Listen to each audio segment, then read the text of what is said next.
Menjëherë pas masave që qeveria e vendit fqinj Italia mori për të zbutur efektet e rritjes së çmimit të naftës, duket se qeveria shqiptare vendosi të veprojë, por me vonesë. 3 ditë pas takimit me furnizuesit e naftës, ku Edi Rama mohoi kategorikisht çdo rishikim të taksave të hidrokarbureve, çdo kompensim për qytetarët dhe ngritjen e bordit të transparencës, burimet thonë se tashmë qeveria po planifikon të marrë disa masa. Sipas burimeve për News 24, qeveria ka vendosur të rikthejë bordin e transparencës, që do të caktojë çmime tavan për hidrokarburet. Vendimi për ngritjen e bordit pritet të merret në mbledhjen e qeverisë javën që vjen.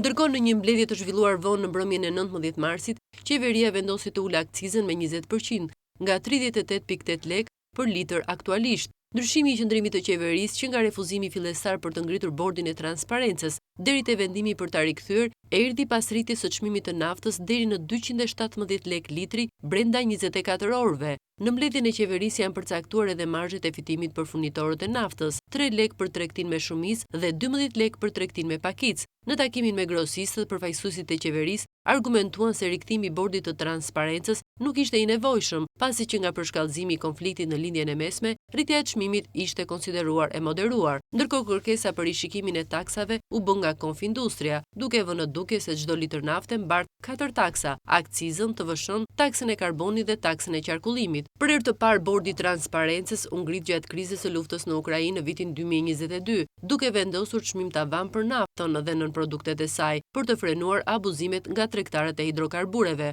Por duket se tani, si shumë herë më parë, qeveria shqiptare vepron më shumë pas shembullit të fqinjve, sesa duke dëgjuar nevojat e qytetarëve dhe të grupeve të interesit vendor.